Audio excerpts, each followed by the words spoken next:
Itulah yang kemudian membuat Bapak Haidar Nasir berteriak ketika itu ya. Ini rejim ini merejimkan paham gitu.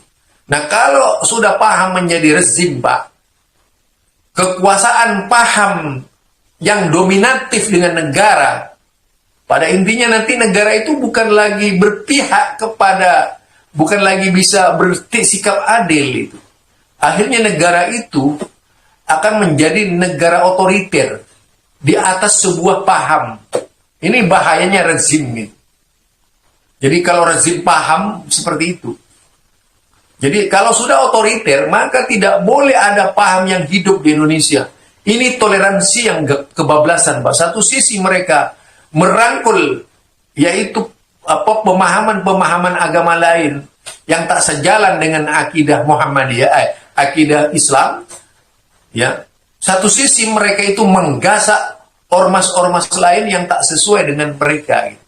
Yaitu dengan isu Wahabi tadi. Jadi luar biasa Pak, bukan main.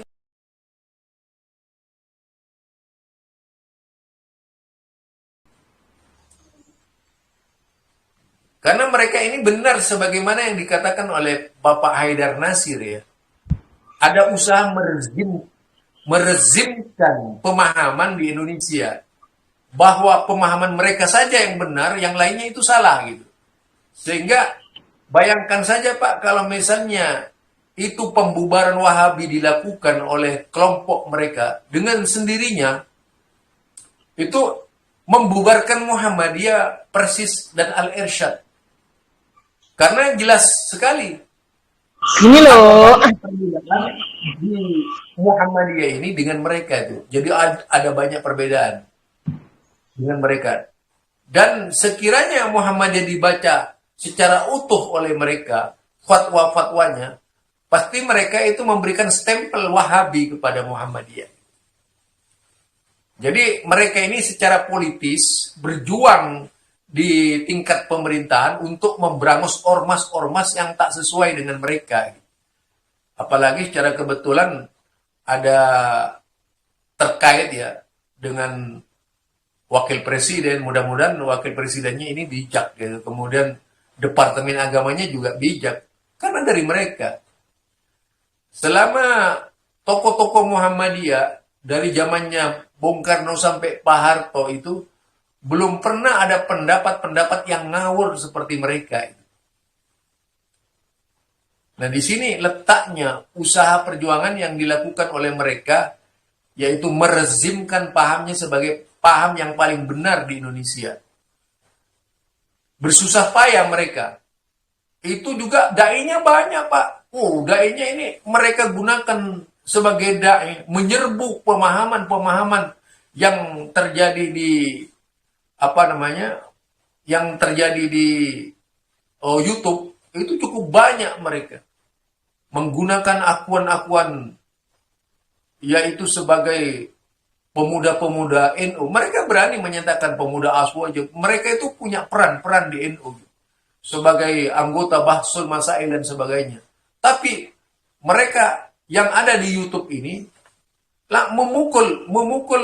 yaitu memukul paham-paham lain secara tidak langsung dengan berbicara Wahabi.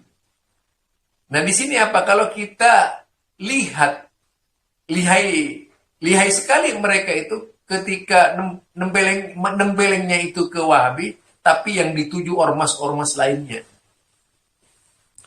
Itulah yang kemudian membuat Bapak Haidar Nasir berteriak ketika itu ya. Ini rejim ini merejimkan paham gitu. Nah kalau sudah paham menjadi rezim Pak, kekuasaan paham yang dominatif dengan negara, pada intinya nanti negara itu bukan lagi berpihak kepada, bukan lagi bisa bersikap adil itu. Akhirnya negara itu akan menjadi negara otoriter di atas sebuah paham. Ini bahayanya rezim gitu. Jadi kalau rezim paham seperti itu.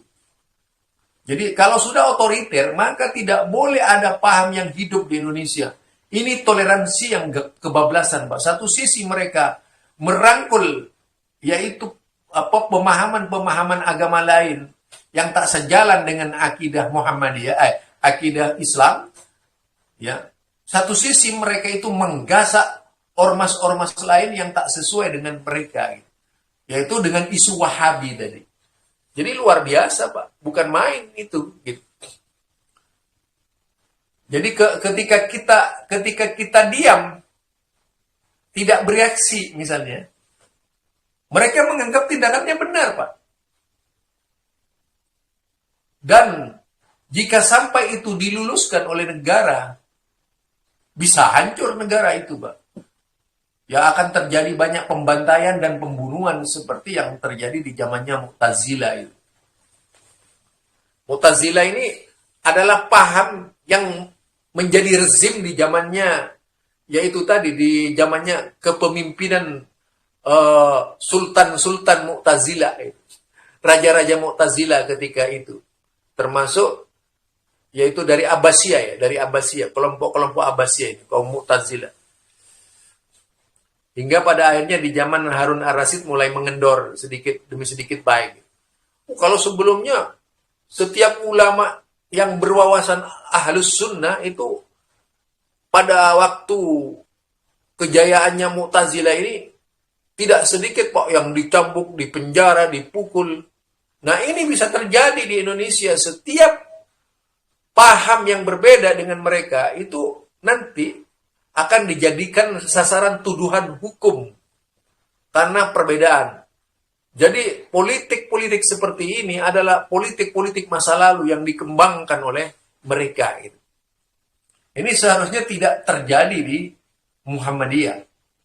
Ya, jangan sampai ada tokoh-tokoh Muhammadiyah yang mengeluarkan statement pernyataan dan sebagainya yang merugikan Muhammadiyah. Karena memang Muhammadiyah sejak dulu lahirnya Muhammadiyah ini selalu tersandung kepada persoalan-persoalan. Muhammadiyah yang nyaris tidak berpolitik ya, sejak zaman Kiai Haji Ahmad Dahlan itu kan nyaris tidak berpolitik Muhammadiyah. Artinya tidak politik praktis.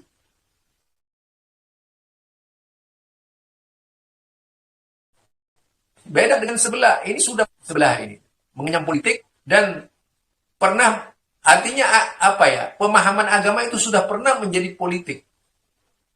Jadi pemahaman agama yang dikemas dalam sebuah lembaga keislaman yang dibentuk oleh mereka ini, artinya sudah diperjuangkan lewat politik itu di zamannya Bung Karno. Nah, itu artinya memang ada usaha paham di Indonesia ini menjadi paham nasional. Itu paham nasional. Paham resmi nasional. Bapak tahu Malaysia itu ya? Ya kalau Malaysia sih sekarang masalahnya di Malaysia ini kan negara Commonwealth. Malaysia ini negara Commonwealth.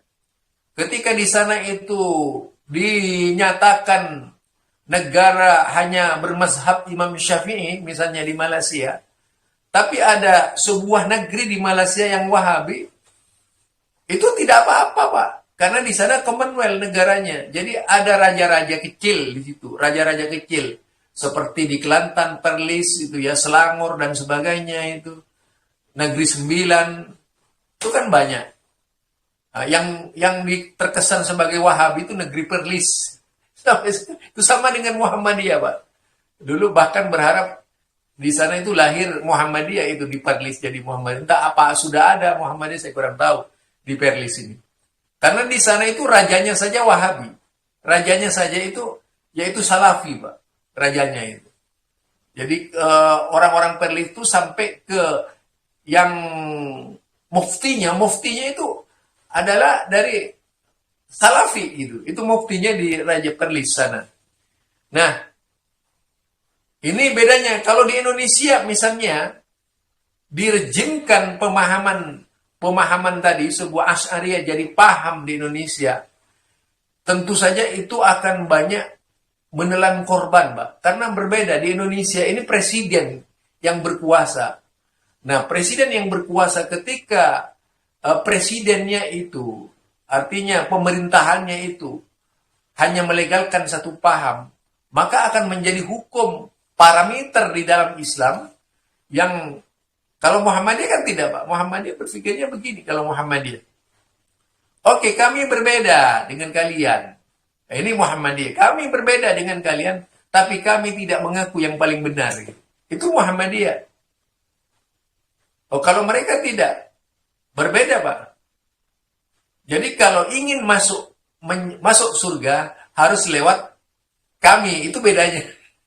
Perbedaannya di situ. Sehingga ada perbedaan yang sangat mencolok itu antara kita dengan mereka. Ini yang tidak dimungkinkan. Adanya keserasian di dalam memahamkan. Apalagi kalau melihat statement tokoh-tokohnya. Wah, itu ngeri. Ya, kalau di zaman Hasyim Musadi itu masih bagus, Pak. Begitu selesai era Hasyim Musadi, ada perubahan mendasar itu. Pemikiran. Meledaknya anti paham Wahabi ini kan di zamannya Said Akil Sirot. Wah, itu luar biasa dahsyatnya, Pak. Sampai mengerahkan berbagai macam penulis. Walaupun mereka itu ngamuk. Gayanya itu gaya ngamuk. Itu yang saya perhatikan. Nah, sejak zamannya Said Akil Sirot inilah kemudian muncul gerakan bom baptis anti Wahabi tadi itu di mana-mana ya. Dan tak bisa diperkirakan, Pak. Mulai dari penulis mudanya sampai YouTubernya, ini mereka ciptakan sedemikian rupa. Yang lebih aneh lagi, setiap orang di mereka ini di YouTube, itu di Google, itu punya 15 akun. Satu orang, Pak, punya 15 akun.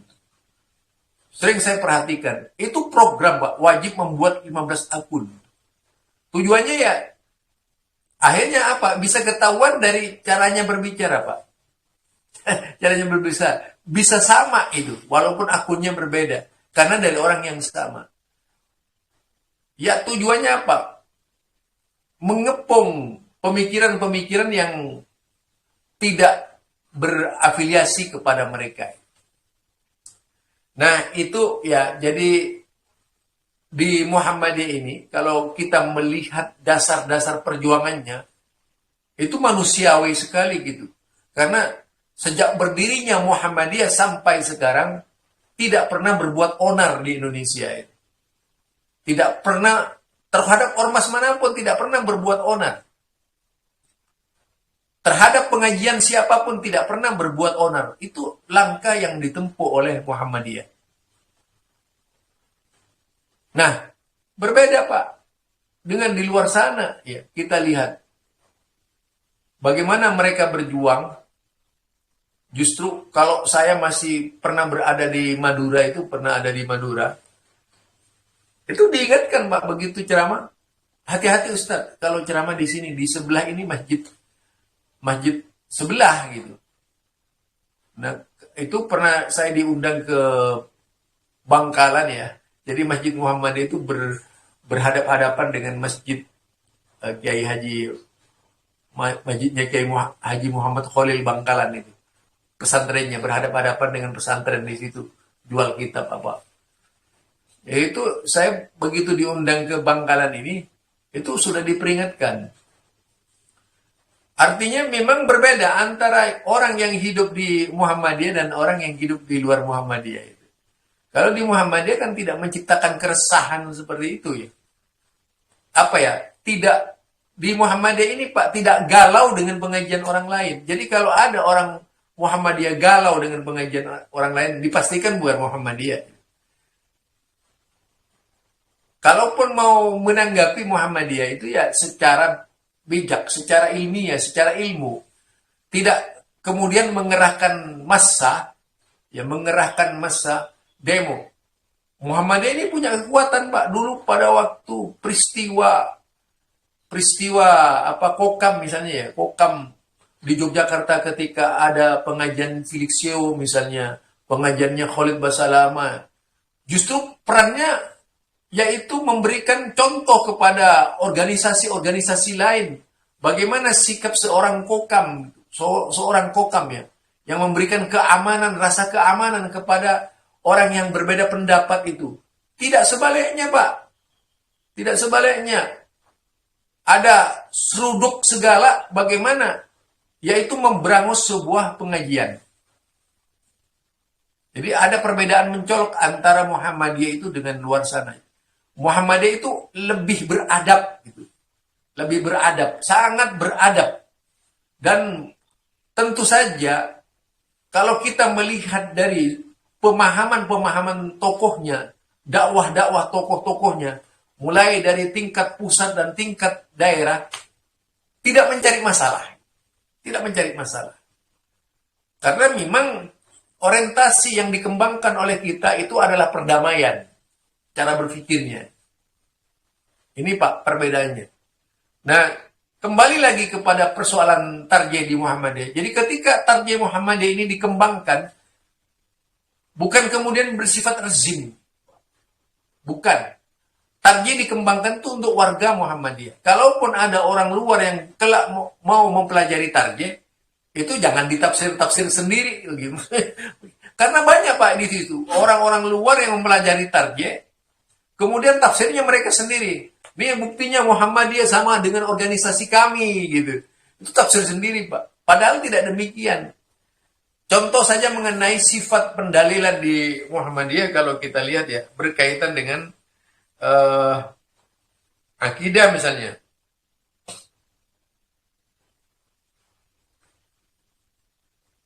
Nah, di sini kan dengan jelas dikatakan dalam memutuskan sesuatu keputusan dilakukan dengan cara musyawarah.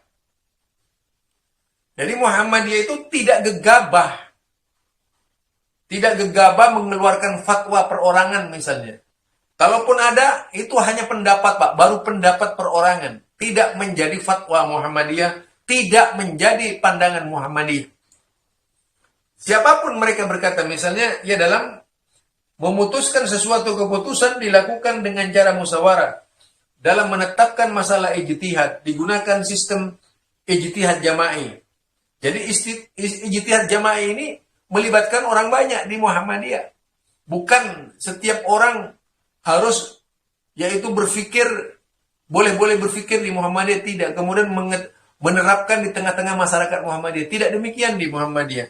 Jadi Muhammadiyah itu yaitu menggunakan sistem ijtihad jama'i.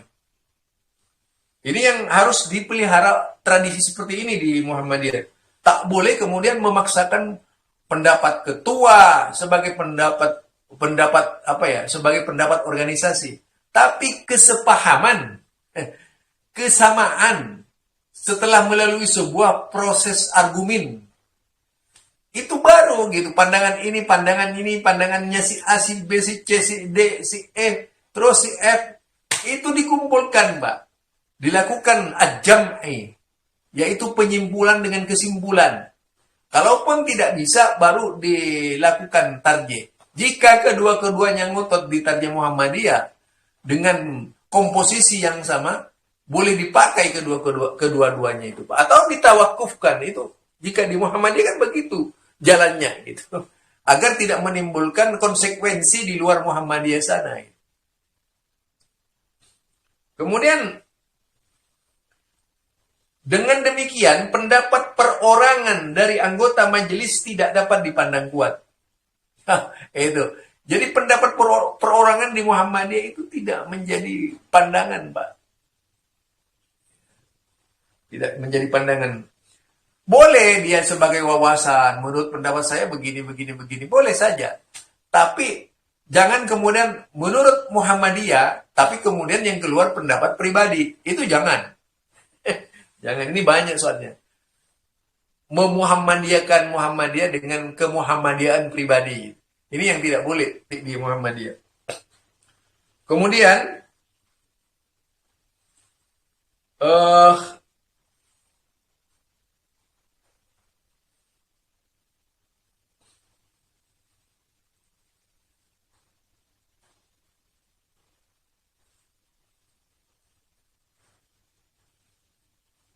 tidak mengikatkan diri pada suatu mazhab, tetapi pendapat-pendapat mazhab dapat menjadi bahan pertimbangan dalam menetapkan hukum. Jadi tidak mengikatkan diri pada suatu mazhab tertentu. Artinya tidak mengikat, Pak, dengan mazhab tertentu. Bukan menolak mazhab ya. tidak mengikat diri pada suatu mazhab, tetapi pendapat-pendapat mazhab dapat menjadi bahan pertimbangan dalam menetapkan hukum. Artinya, boleh jadi besok Muhammadiyah bermazhab Imam Syafi'i. Boleh jadi lusa Muhammadiyah bermazhab Imam Ahmad bin Hambal. Boleh jadi besok Muhammadiyah bermazhab Imam Abu Hanifah dalam satu pendapatnya gitu. Boleh jadi dalam satu pendapatnya juga bermazhab yaitu Imam Malik bin Anas. Ya. Jadi di situ Pak. Dan boleh jadi seluruh pendapat mazhab itu ditolak. Itu di Muhammadiyah. Manakala menurut parameter yang dipakai oleh Muhammadiyah tidak sejalan dengan kriteria-kriteria yang ditetapkan oleh Muhammadiyah di dalam berdalil. Ya.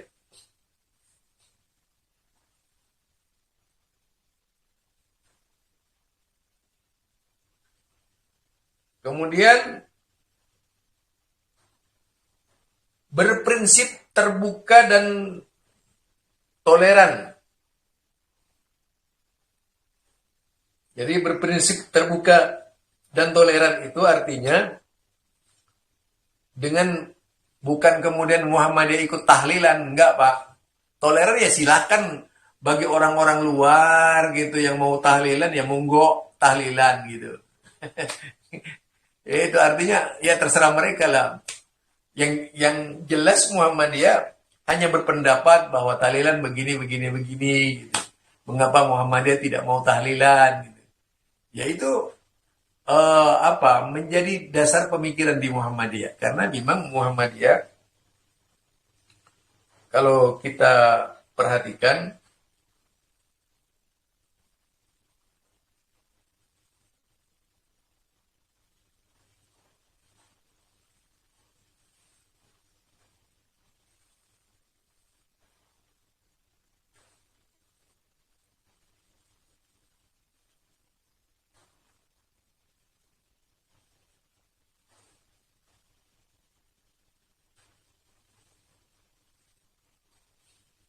jadi kalau kita yaitu dan tidak beranggapan bahwa hanya majelis saja yang paling benar.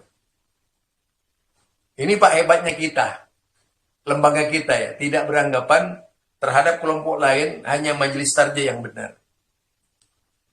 Artinya selama memang itu keyakinan Muhammadiyah dianggap benar, ya pun tidak menganggap kemudian orang lain salah ya.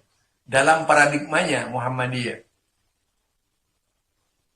Artinya Muhammadiyah itu sangat meyakini kebenaran yang dilakukan oleh Majelis Tarjih sebagai sebuah pandangan kebenaran.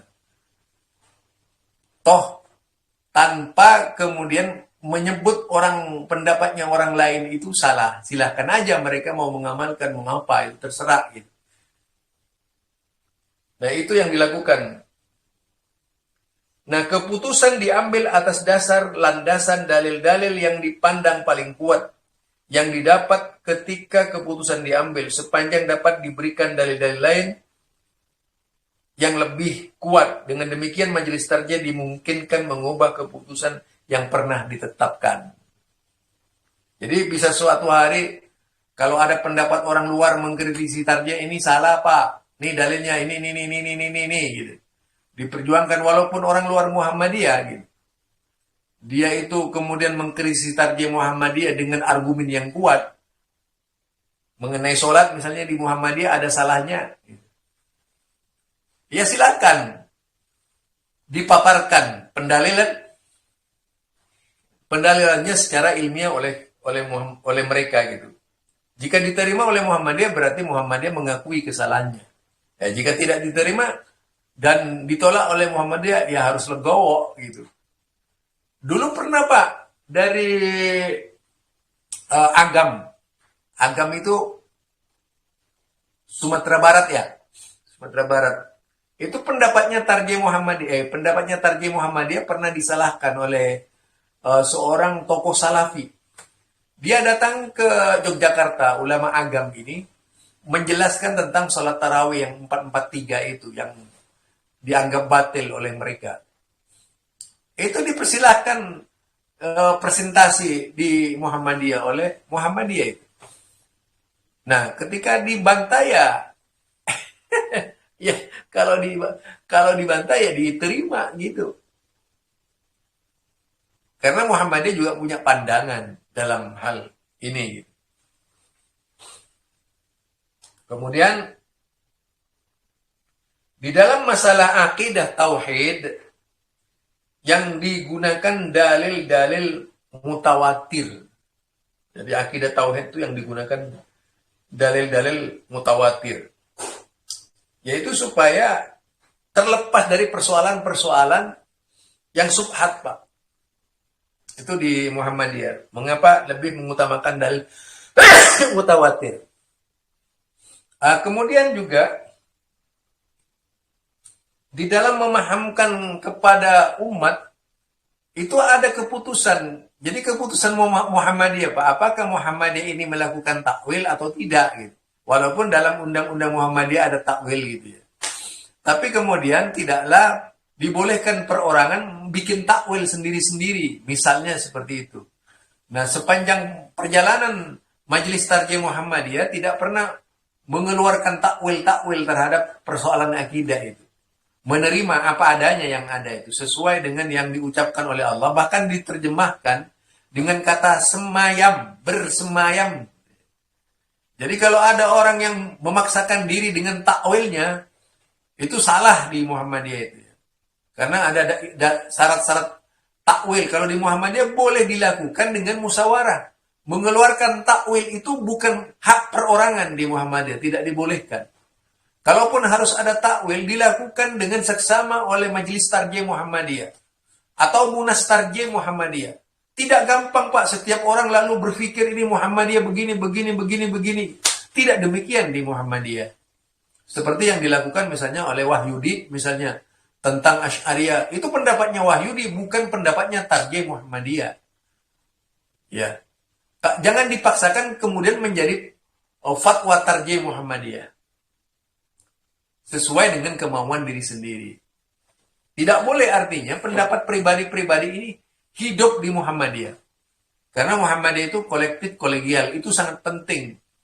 Di dalam menjaga persamaan persepsi ketika berdakwah di depan orang-orang yang bukan Muhammadiyah.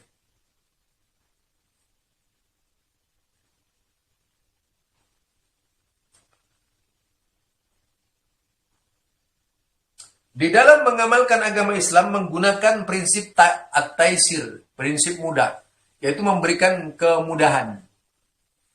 Jadi memudahkan cara berpikir orang, agar orang itu tidak menerima secara sulit apa yang disampaikan oleh Muhammadiyah. Barangkali ini dari saya ya, dari pemahaman tentang Tarjih Muhammadiyah ini, agar ke depan kita itu menjadi seorang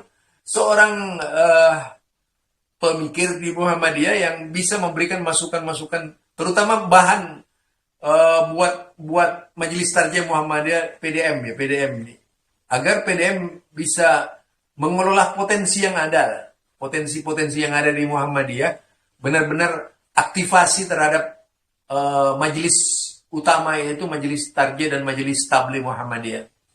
Barangkali itu Pak Billing, silakan ditekel kembali Pak Billing. Baik, terima kasih atas pemaparan materinya, dan kita akan masuk pada forum diskusi. Mungkin bapak-bapak, ibu-ibu ada yang mau ditanyakan atau disampaikan, saya persilakan. Monggo.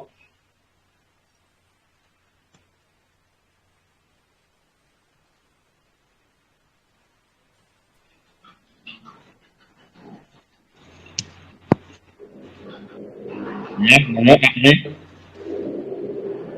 Ya, silakan masuk Pak. Gambarnya. Assalamualaikum warahmatullahi wabarakatuh. Gambarnya Patri.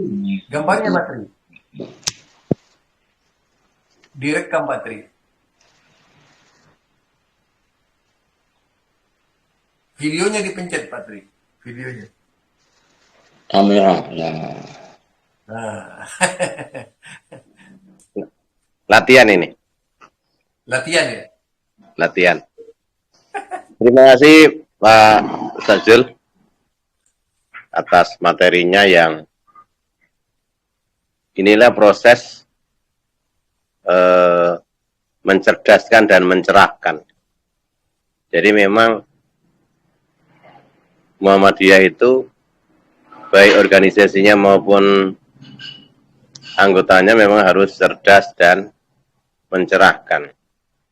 Cerdas itu untuk dirinya, mencerahkan itu untuk orang lain.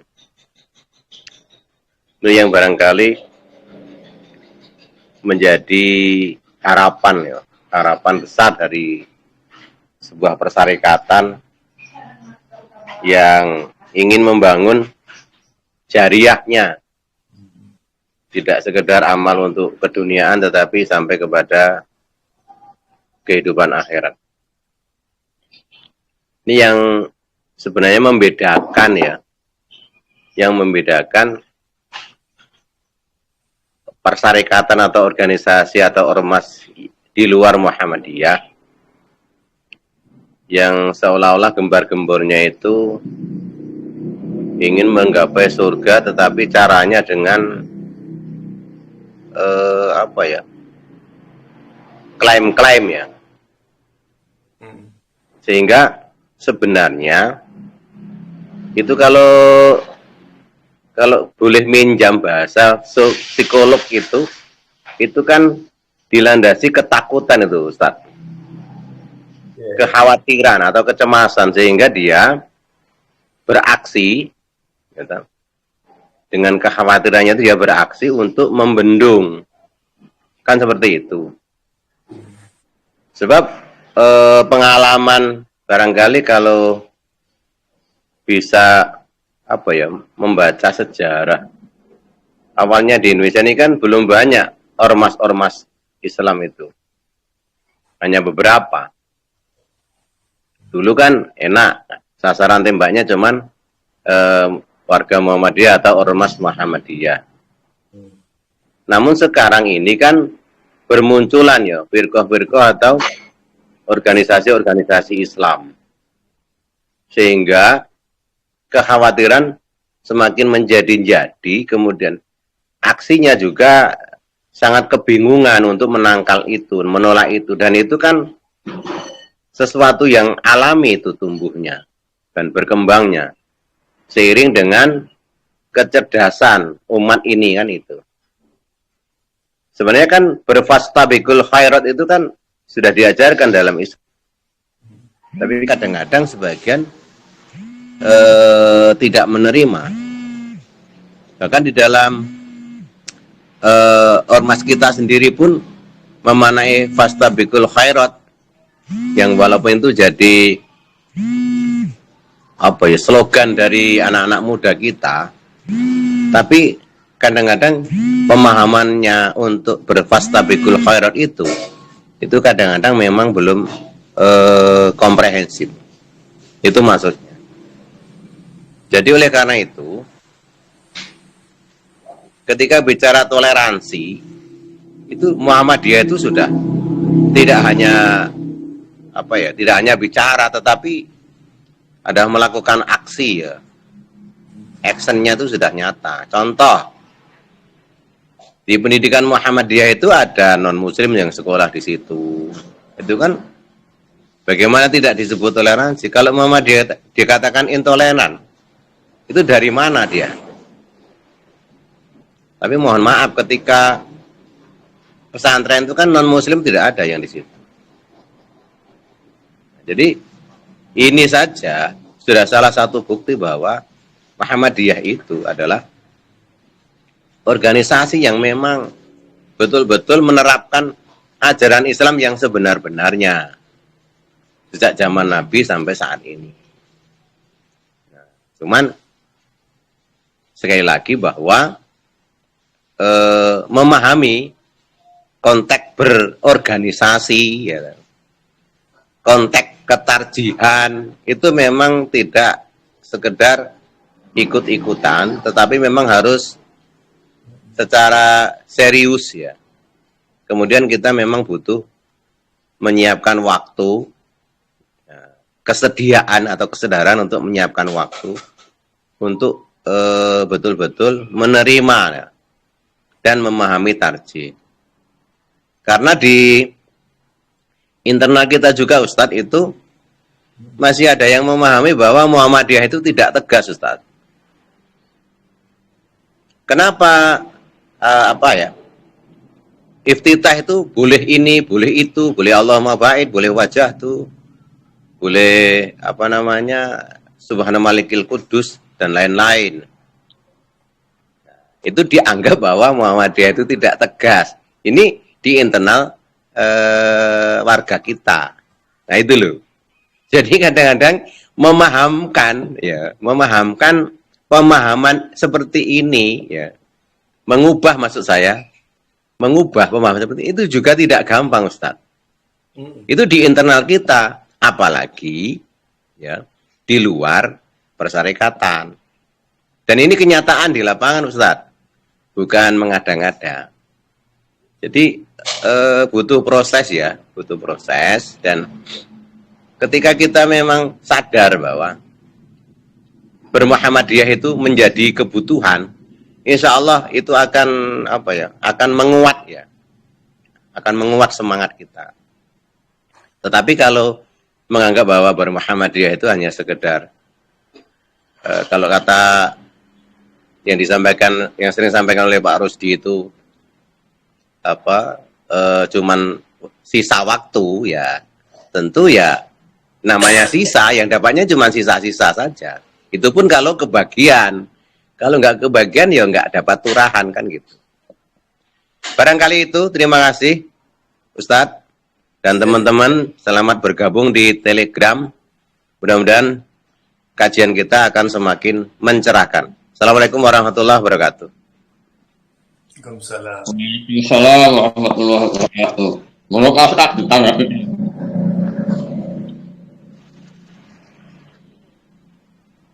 Ustaz, silakan ditanggapi dulu Pak.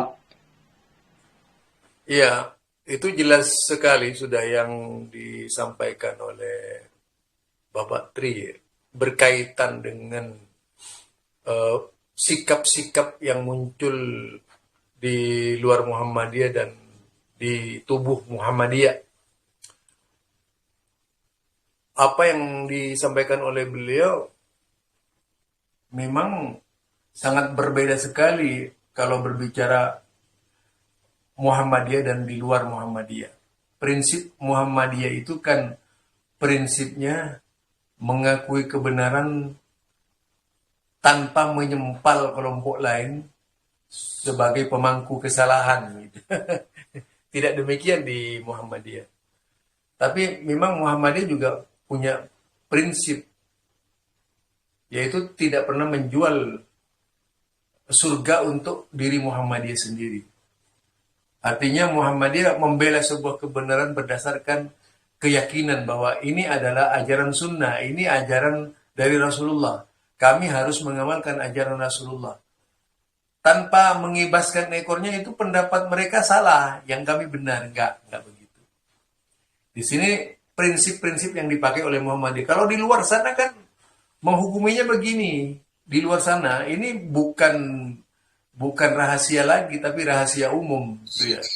Jika dibaca di seluruhnya itu, ketika mereka bersikap terhadap orang-orang yang tidak sejalan, tidak seormas, dia akan mengatakan begini, kalau ormas-ormas di luar kita itu semuanya terindikasi Wahabi, hukumnya makruh salat di belakang mereka. Ini nggak pernah dilakukan Muhammadiyah. Siapa yang sholat di belakang NO misalnya, makruh, nggak pernah dilontarkan oleh Muhammadiyah. Tapi kalau mereka ini, waduh, ngeri kalau kita ikuti cara berpikirnya ya. Karena menumbuhkan persoalan dengan menyelesaikan persoalan, ini saja berbeda di Muhammadiyah. Muhammadiyah itu tujuannya menyelesaikan masalah, gitu, tanpa menciptakan masalah. Di luar, yaitu menumbuhkan persoalan dengan menciptakan persoalan. Perbedaannya di situ, di dalam memahamkan agama. Kenapa? Selama ini yang menjadi pembicaraan Muhammadiyah itu berkisar terhadap atau berkutat terhadap persoalan-persoalan yang nyata-nyata tidak memiliki dalil. Bukan berkutat pada seluruh persoalan, tidak. Gitu. Nah sekarang misalnya, begitu adabnya Muhammadiyah, itu dimulai oleh Buya Hamka dulu ketika perjalanan di Mekah, ke Mekah ya, bersama Idham Khalid. Contoh itu keteladanan yang luar biasa. Tidaklah kemudian Buya Hamka mengatakan kepada Idham Khalid, antum menjalankan ibadah sendiri, sono. Kami orang Muhammadiyah ingin menjalankan ibadah sendiri. Enggak begitu. Tetapi dilakukan oleh Buya Hamka karena di situ ada dua jamaah sama-sama melaksanakan ibadah ke Mekah kan, jamaah NU dan Muhammadiyah. Waktu sholat subuh itu, Buya Hamka yang tak pernah baca kunut, dia baca kunut dalam rangka mententramkan jemaahnya Idham Khalid. Nah itu, jemaahnya Idham Khalid. Tapi kemudian suatu hari, Idham Khalid itu membalas apa yang dilakukan oleh Buya Hamka tersebut, yaitu dengan cara tidak baca kunut waktu mengimami sholat yang di belakangnya itu makmumnya adalah Buya Hamka dan jemaahnya gitu. Wah, kalau toleransi seperti itu Pak, bagus banget ya. Artinya sebuah toleransi yang benar-benar berdasarkan ikhtilaf tadi.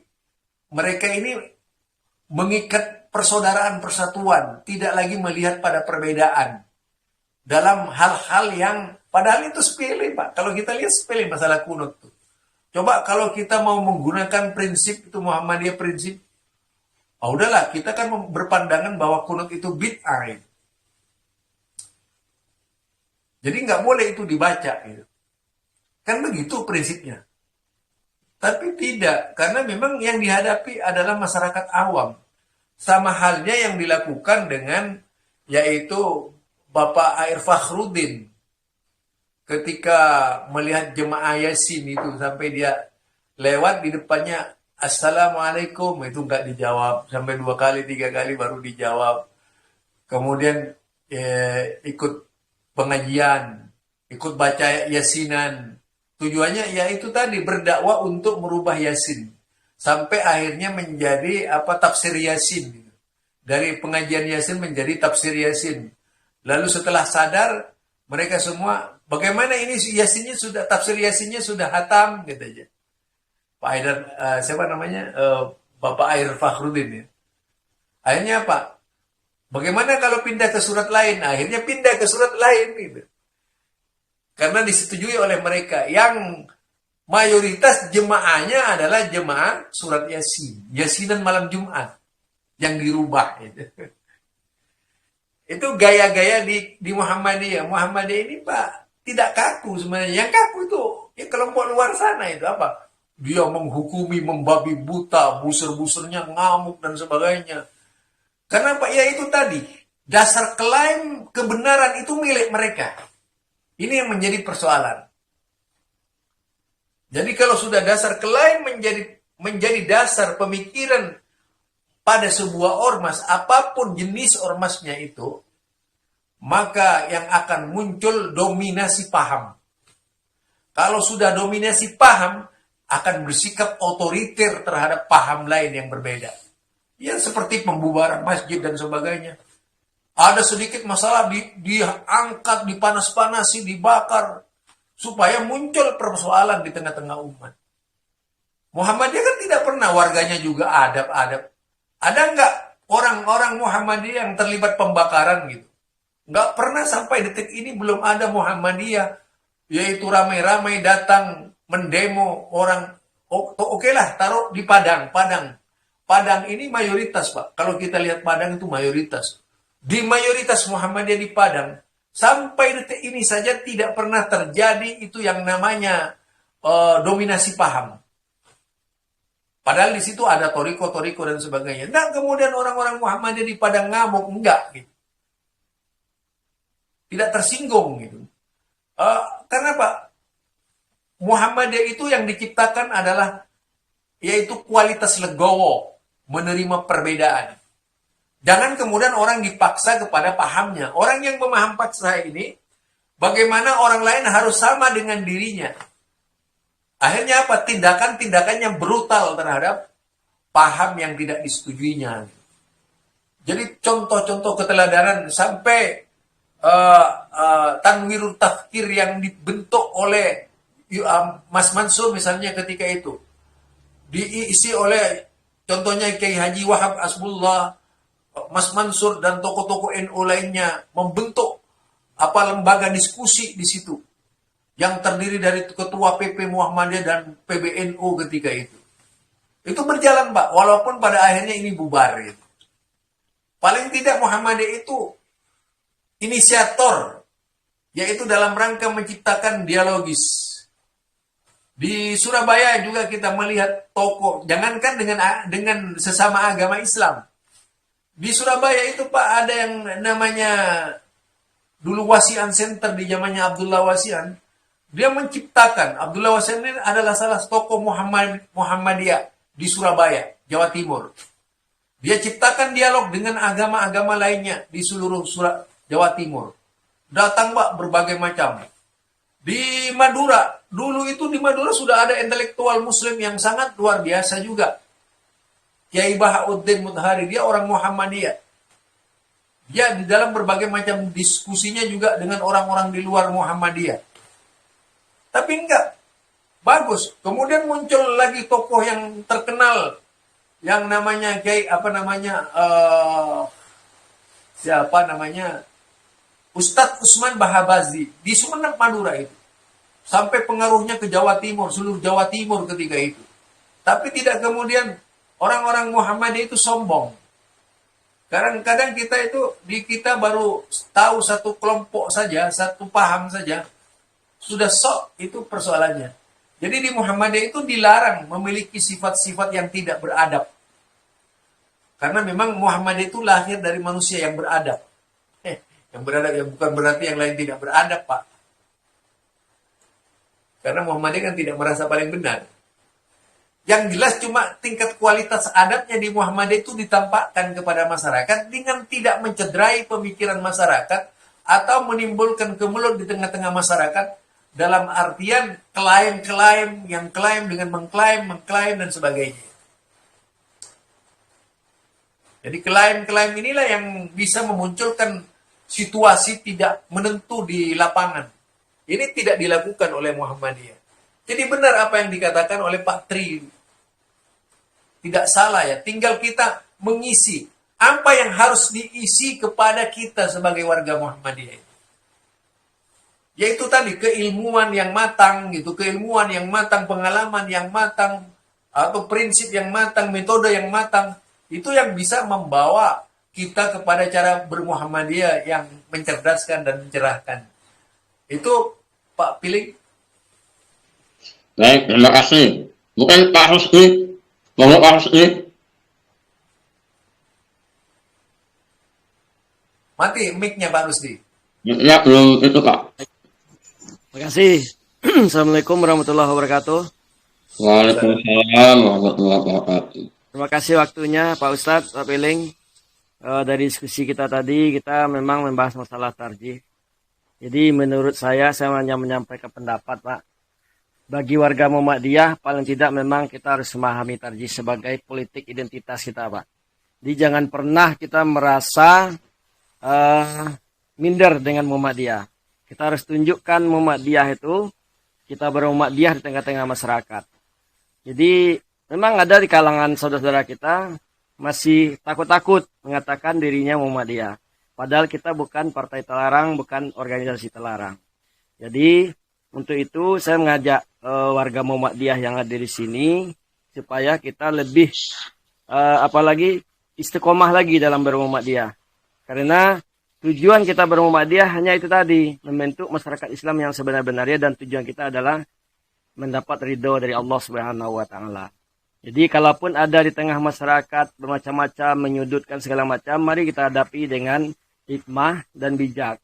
Karena Pak, memang di tengah masyarakat kita ini banyak indikasi-indikasi Muhammadiyah itu memang terpojokkan selalu. Jadi sebagai warga Muhammadiyah, yang pertama, dengan segala mempunyai kemampuan, kita tidak boleh sombong, Pak. Karena iblis saja keluar dari sorga itu gara-gara sombong. Jadi hanya penyakit itu mungkin yang harus kita ini kan. Dan lagi untuk sekarang, kalau menurut hemat saya, warga Muhammadiyah di samping harus paham dengan ketarjihannya, juga harus melek politik paling tidak, Pak. Karena kita bisa nanti dikadali orang saja. Semua kebijakan yang dibuat itu sangat merugikan kita. Tapi apabila kita ada dalam lingkaran itu, kita paling tidak bisa mewarnai. Dan kita dapat ada kader-kader terbaik Muhammadiyah yang bisa menjadi andalan kita untuk berdakwah, beramal ma'ruf nahi munkar. Mungkin itu aja Pak pendapat saya. Terima kasih. Assalamualaikum warahmatullahi wabarakatuh. Waalaikumsalam warahmatullahi wabarakatuh. Terima kasih. Kasus. Mungkin ada yang lain yang ingin disampaikan atau ditanyakan, Mas Yayan. Halo Mas Yayan, monitor. 13%. Dia more nih. Dia more berbicara. Pak. Gimana Pak cara kelihatan dari layar, nggak tahu saya. Dari tadi bingung. Pencet Ibu, kameranya Bu. Kameranya kan ada. Dipencet kemudian dibagikan. Nah, itu. Nah ini ada terus bagi video. Video. Iya. Oh alah. Nggak kelihatan. Awak. Dari tadi Pak. Gaptek. Gambar, saya mau disampaikan. Cukup Pak, nyimak.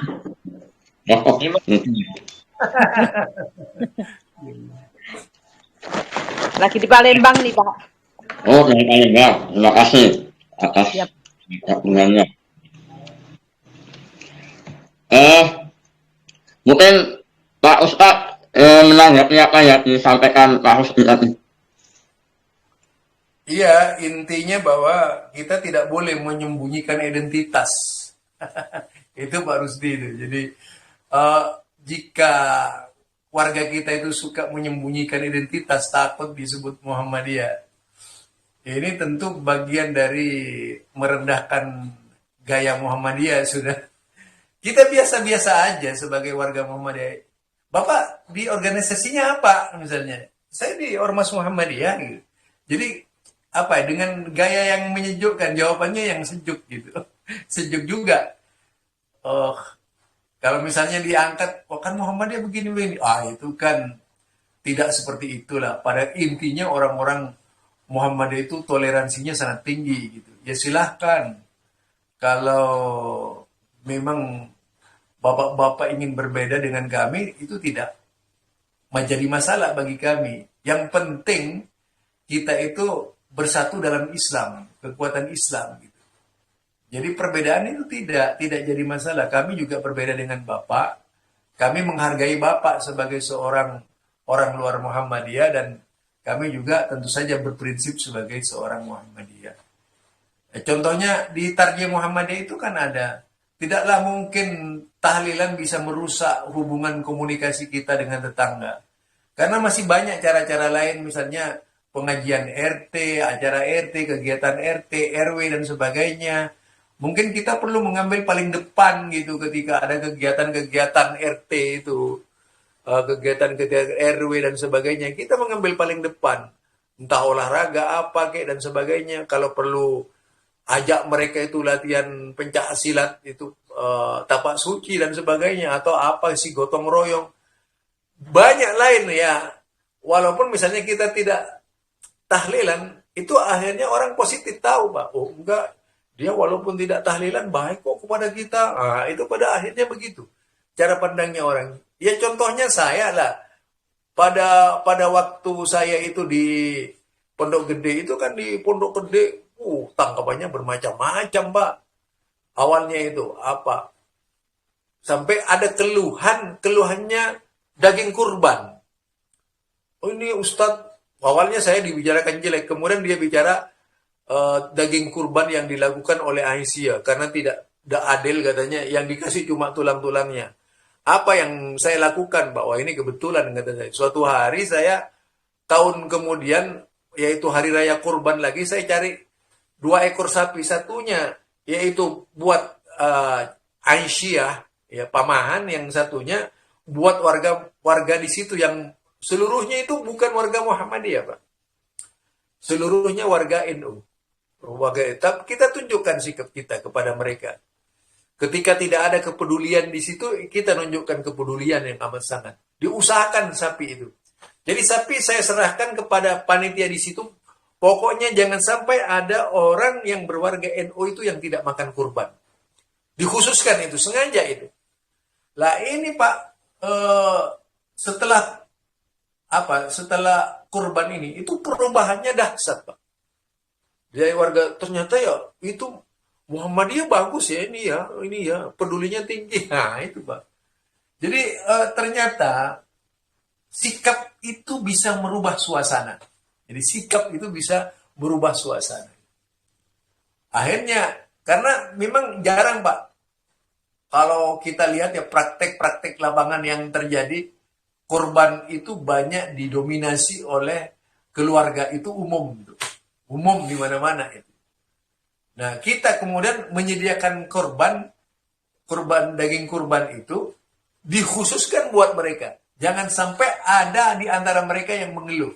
Harus sama, satu RT itu yang kecil jumlahnya, semuanya bisa dapat dagingnya dengan sempurna gitu. Wah, itu akhirnya apa? Muncul Pak pernyataan-pernyataan positif itu terhadap langkah-langkah yang diambil, sikap-sikap yang diambil oleh kita. Saya Pak memulai dari awalnya baca kunut tuh. Kunutnya panjang Pak. Kunutnya banyak. Allahumma hdina fi man hadait wa afina fi man tawallat. Sampai panjang, masih disambung lagi itu menggunakan Allahumma inna na'udzuka min jahdil bala. Itu akhirnya jadi kunut nazilah Pak, bukan kunut subuh lagi. Dibaca begitu. Itu 2 hari, 3 hari, 4 hari, 1 bulan mulai ditinggal sama saya. Ditinggal, tidak berkunut 3 hari, kunut lagi 1 hari Pak, tidak kunut. Terus dari dzikir nyaring, tidak nyaring dzikirnya. Mereka akhirnya bisa menerima gitu. Nah itu, jadi ini gaya menghadapi orang yang berbeda pendapat. Dan kebetulan mereka orang awam. Orang awam itu jangan dikonstruksi. Orang awam itu jangan dikonstruksi dengan fatwa-fatwa yang kasar dan keras. Jadi orang awam itu kita tunjukkan perbuatan saja kepada mereka. Itu lebih baik daripada kita bersikap dengan menggunakan suara. Barangkali itu Pak, ya barangkali itu Pak Billing, apa yang perlu ditunjukkan dari sikap kita adalah keteladanan. Jadi walaupun Muhammadiyah, kita bangga dengan Muhammadiyah, tunjukkan bahwa kita adalah Muhammadiyah. Silakan Pak Billing. Baik, terima kasih. Mungkin Bu Sri Astuti, buatnya Sri Astuti, monggo Bu. Dihidupin Bu mic-nya. Cukup. Oke. Cukup Mama pun. Oke, kalau cukup ya. Oke. Bapak-bapak itu mungkin ada yang lain yang ingin ditanyakan atau disampaikan. Saya masih kasih kesempatan. Kayaknya Pak Yuan siapa Pak? ya, Yuan berbicara itu siapa? Pak Iwan. Pak Iwan? Yuan. Oh, Pak Yuan ya, Pak Yuan. Pak Yuan silakan. Apa Ibu Yuan atau Bapak Iwan? Pak Yowan. Yuan. Baik, kalau nggak ada lagi yang ditanyakan, mungkin kita akhiri karena sudah sampai jam 7.37. Terima kasih kepada bapak-bapak, ibu-ibu yang telah bergabung, dan mungkin ini baru